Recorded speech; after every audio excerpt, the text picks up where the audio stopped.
बिस्मिल्लाहिर्रहमानिर्रहीम। नाज़रीन अस्सलाम वालेकुम, मैं हूं आपका मेज़बान साबिर शाकिर। कुछ ताज़ा तरीन ख़बरें, कुछ ताज़ा तरीन इत्तलाआत, पाकिस्तान की कौमी सियासत इस वक्त किस करवट जा रही है और बहुत सारी ख़बरें चल रही हैं वफाकी दारुल हुकूमत इस्लामाबाद से ख़ास तौर पे।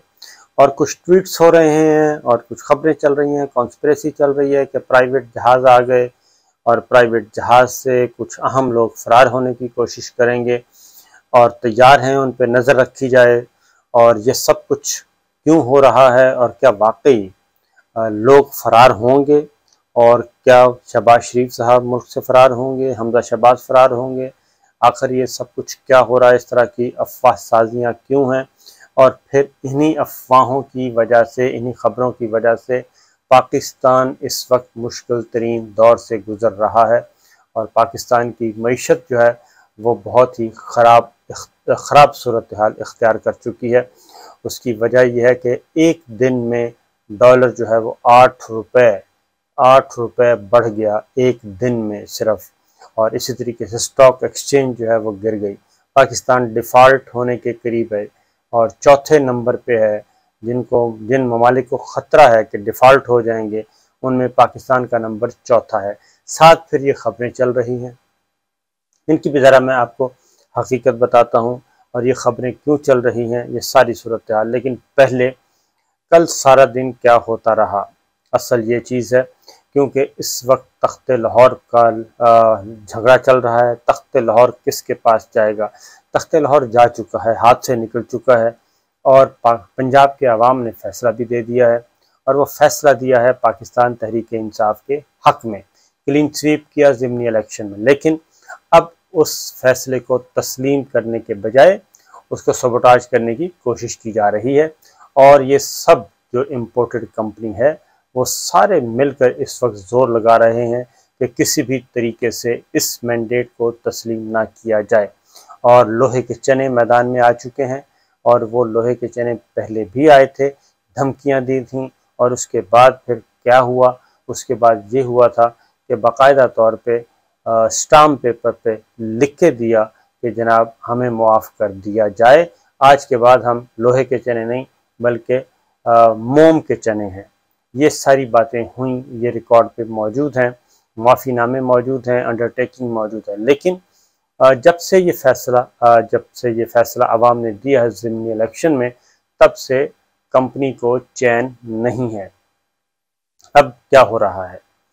अब ये हो रहा है, चौधरी परवेज़ इलाही साहब वज़ीर आला और उम्मीदवार पाकिस्तान तहरीक इंसाफ और पाकिस्तान मुस्लिम लीग काफ दोनों जमातों के नंबर हो गए हैं ज़्यादा 188 और उनको हराया नहीं जा सकता। दयानतदारी के साथ शफाफ इलेक्शन के ज़रिए फेयर प्ले के ज़रिए नहीं हरवाया जा सकता और उनके नंबर्स मौजूद हैं। और ख़ास तौर पे सुप्रीम कोर्ट का फैसला 63A का कि ना ही फ्लोर क्रॉसिंग की जा सकती है और ना ही अगर कोई फ्लोर क्रॉस करता है, पार्टी डिसिप्लिन से हट के वोट देता है, कोई लोटा बनता है, तो उसका वोट शुमार नहीं किया जाएगा। ये सुप्रीम कोर्ट एक बहुत बड़ा फैसला दे चुकी है। ये फैसला अब तब्दील करवाने के लिए बाकायदा तौर पे अदलिया को धमकियां दी जा रही हैं और अदलिया को कहा जा रहा है कि फिल फॉर इस फैसले को तब्दील किया जाए और इसको रिव्यू किया जाए। क्योंकि ये लोटाक्रेसी शुरू की गई थी, उस लोटाक्रेसी को रोकने के लिए ये फैसला बहुत अहम साबित हुआ है। और इसी वजह से 25 लोटे जो हैं वो डी-सीट हुए और 25 लोटों में से जो टोटल जो हैं 17 लोटे जो हैं वो हार गए। सिर्फ 3 लोटे वो भी जुज़वी तौर पे कामयाब हुए। 17 लोटों का हशर आपने देख लिया और 5 लोटे तो वापस ही नहीं आ सके। तो इस तरीके से ये सूरत हाल इस वक्त मौजूद है। 22 लोटे नाकारा हो चुके हैं।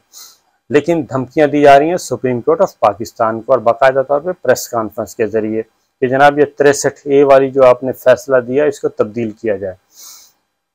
ये तो इस वक्त चल रहा है। लेकिन ख़बर क्या है?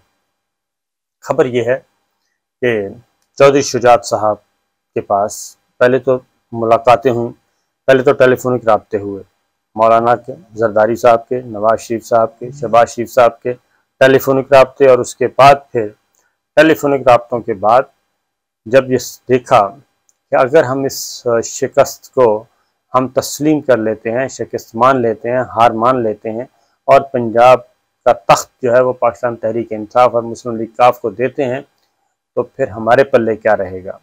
और ये तो पहले से ज़्यादा हम पे मुसीबतें लेके आएंगे और ये पहले से ज़्यादा सख्त एहतसाब करेंगे। ये थी वो बुनियादी बात। और मज़े की बात यह है, बल्कि कुदरत की तरफ से कहना चाहिए, कुदरत की तरफ से बात यह है कि इन्होंने समझा था कि ये सब चीज़ें हलवा हलवा हो गई हैं। A1 हो गया है, prime minister under trial PM आ गया, अंडर ट्रायल CM आ गया, आधी से ज़्यादा काबीना जो है वो ज़मानतों पर रहा और ज़मानतों पे है लेकिन काबीना है। तो ये सारी चीज़ें बड़ी अच्छी अच्छी जा रही थी, इनके वहमो गुमान में भी नहीं था कि दरमियान में रास्ता ख़राब हो जाएगा। अब ये सारे गए हैं फंस। अब ये अगर पंजाब में तख्ते लाहौर दे देते हैं और उससे फारिग हो जाते हैं तो इनके पल्ले कुछ नहीं रहता। इसलिए अब ये कोशिश कर रहे हैं, जतन कर रहे हैं कि जनाब हम तो इमरान खान साहब को पॉलिटिक्स से ही आउट करने के लिए आए थे और हम कह रहे थे कि 4 माह के अंदर अंदर इमरान खान की पॉलिटिक्स हम दफन कर देंगे। ये सारे मिलके कह रहे थे, जो नज़र आ रहे हैं वो भी, जो नज़र नहीं आ रहे वो भी, जो बोलते हैं हमारे सामने आके वो भी, और जो पर्दे के पीछे बोलते हैं वो भी, सब के सब यही कह रहे थे। लेकिन ये मामला हो गया ख़राब। अब क्या हो रहा है, अब चौधरी शुजात साहब को राम करने की कोशिश की गई। जरदारी साहब पहले अपनी बैठक हुई, PDM और पीपल्स पार्टी इन सब की, 13 जमातों की अपनी बैठक हुई और उस बैठक में फ़ैसला किया गया, जरदारी साहब को ये टास्क दिया गया, क्योंकि एक जरदारी सब पे भारी वो कहते हैं, तो लिहाजा जरदारी साहब को एक बार फिर टास्क दिया गया है कि जाएं जनाब, आप कोई जादू की छड़ी लेके जाएं और चौधरी शुजात साहब को राम करें। अब चौधरी शुजात साहब के साथ 2 दफ़ा मुलाकातें हुई, 2 राब्ते हुए, लेकिन हमारी इतला के मुताबिक चौधरी शुजात साहब ने इस हद तक चौधरी परवेज़ इलाही साहब की मुखालफत करने से माजरत कर ली है, क्योंकि घर में वजारत आला आ रही है और वो भी मकबूल तरीन जमात के साथ मिल के।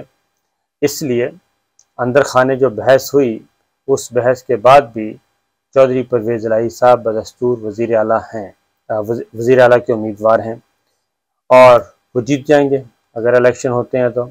इसी तरीके से तो कहा ये क्या चौधरी शुजात साहब को कि परवेज़ इलाही साहब को हम CMशिप भी देने के लिए तैयार हैं। पहले ये CMशिप वाली ऑफ़र तो आखिर में की गई, पहले ये कहा गया कि आप एक काम करें, आप स्पीकर के तौर पे हम आपको बरकरार रखेंगे, आप सिर्फ पाकिस्तान मुस्लिम लीग काफ के 5-7 आदमियों को न जाने दें असम्बली। जिस तरीके से चौधरी शुजात हुसैन साहब से कहा गया कि जैसे मरकज़ में हुआ है, आपने 2 वोट हमारे हवाले किए और बाकी जो चौधरी परवेज़ इलाही साहब के साथ हैं, यही फार्मूला आप हमें पंजाब में भी दे दें, 5-7 आदमी हमें दे दें, बाकी उनके साथ रहने दें, वज़ीर आला हमज़ा को बनने दें और चौधरी परवेज़ इलाही साहब के साथ फिर बाद में करेंगे।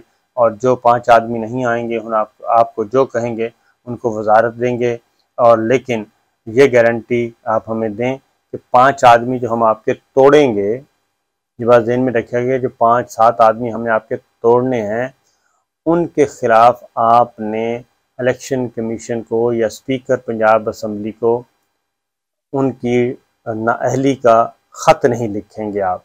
चौधरी शुजात साहब से सिर्फ ये कहा जा रहा है। तो चौधरी शुजात साहब ने जो पहली मुज़ाकरात हुए या पहला पैगाम गया, पहली मुलाकात, उसमें उन्होंने इनकार कर दिया। दूसरी दफ़ा फिर गए और दूसरी दफ़ा उन्होंने फिर यही कहा कि हम आपके आदमी तोड़ लेते हैं, बंदे हमने मैनेज किए हुए हैं, आप सिर्फ एक गारंटी दे दें और वो गारंटी होगी ये, और उसके लिए कोई मुट्ठी वुट्ठी गर्म करनी है तो वो भी हम भी तैयार हैं। तो अभी तक की बात नहीं बन पाई और इसीलिए अब ये कह रहे हैं कि सुप्रीम कोर्ट ऑफ पाकिस्तान अपना फ़ैसला तब्दील कर ले इन लाडले लोगों के लिए। लेकिन ये जो सारी चीज़ें हो रही हैं जी, क्योंकि मुस्लिम लीग नवाज़ और पीपल्स पार्टी जो है वो तो खुलेआम कहती है कि जब तक स्टैब्लिशमेंट का साथ ना हो, उनका साथ ना हो, तब तक कुछ भी नहीं हो सकता। लिहाजा तहरीक-ए-इत्तेमाद से पहले ये कहते थे कि तहरीक-ए-इत्तेमाद उस वक्त कामयाब होगी जब वो चाहेंगे। अब जो सवाल पैदा होता है कि इलेक्शन हो गया, अब भी अगर न्यूट्रल्स जो हैं वो इस कंपनी के साथ जुड़े रहते हैं तो इसका मतलब ये हुआ कि जो कुछ भी इस वक्त मुल्क की मईशत बर्बाद हो रही है, मुल्क की मईशत तबाह हो रही है और एक डिफ़ॉल्ट की तरफ चला जा रहा है, ज़र मुबादला के खैर कम से कम हो गए हैं, कर्ज़ों का बोझ बढ़ता जा रहा है, तो इस बदतरीन मुआशी सूरत हाल का ज़िम्मेदार जो है वो फिर वो होंगे न्यूट्रल्स भी, जो कि इस सारे सिस्टम को हाइब्रिड के ज़रिए अभी तक इनको सहारा देने के लिए आमादा नज़र आएंगे। अगर वो आमादा नज़र आए और पंजाब में पाकिस्तान तहरीक इंसाफ की हुकूमत और काफली की हुकूमत ना बनने दी तो इसका मतलब ये होगा कि जनाब न्यूट्रल्स का खेल अभी ख़त्म नहीं हुआ और न्यूट्रलिटी जो है वो आगे बढ़ रही है। तो ये चीज़ें जो हैं ये होंगी ख़तरनाक। तो चौधरी शुजात साहब के साथ जो राब्ते किए गए जी वो कामयाब नहीं हुए। आखिरी इत्तला के मुताबिक, हमारी इत्तला के मुताबिक, उन्होंने वाज़ेह तौर पे कहा कि चौधरी परवेज़ इलाही साहब को हम सवाल ही पैदा नहीं होता कि मैं अपने किसी आदमी को कहूँ कि वो चौधरी परवेज़ इलाही साहब को वोट ना दे और पार्टी के सदर के तौर पे मैं कोई और फैसला करूँ। दूसरी जानिब सूरत हाल जो दूसरी बात है वो ये है जी कि चौधरी परवेज़ इलाही साहब के पास अब आखिरी कार्ड जो इन्होंने खेलना है वो है कि जनाब आप हमारी तरफ से वज़ीर आला के उम्मीदवार आ जाएं, हम आपको सपोर्ट करते हैं, पीपल्स पार्टी भी सपोर्ट करेगी, नून लीग भी सपोर्ट करेगी। तो चौधरी परवेज़ इलाही साहब, मोहनस इलाही और चौधरी वजाहत हुसैन और उनके दीगर वो सब के सब वो उस मार को भूलने के लिए तैयार नहीं। मार पड़वाई गई, मोहनस इलाही को नोटिस दिलवाया गया, FIA की तरफ से गिरफ्तार करवाने की कोशिश की गई, चौधरी परवेज़ इलाही साहब पे तशद्दुद करवाया गया, कौमी सूबाई असम्बली में पुलिस आई।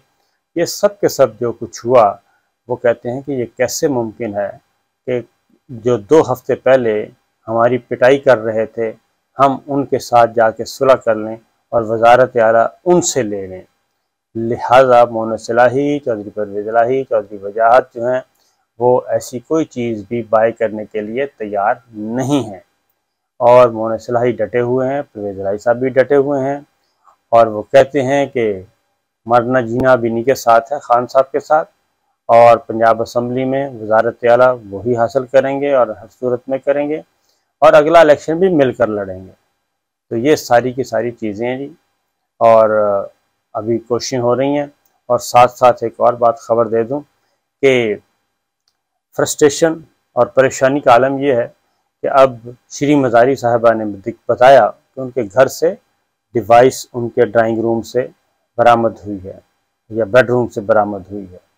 तो इससे आप अंदाज़ा कर लीजिए कि बेडरूम तक की निगरानी की जा रही है और ऐसे खातून की जो कि फेडरल मिनिस्टर रह चुकी है, जो प्रोफेसर है, पाकिस्तान के जो है एक पढ़े लिखे तबके की वो नुमाइंदगी करती हैं, तो उनके साथ ये हो रहा है। ये जासूसी के हालात बेडरूम तक पहुंचाने और फिर उससे पहले वज़ीर आज़म इमरान खान का टेलीफोन और उनकी मिसेस के टेलीफोन रिकॉर्ड करना, उनके अपने टेलीफोन रिकॉर्ड करना, ये सारे का सारा जो कुछ किया जाता है या किया जा रहा है ये कौन सी भलाई है। हालात पहले ही ख़राब हैं, बजाय इसके कि उनको सेटल किया जाए तो अभी भी उसी तरफ जा रहा है।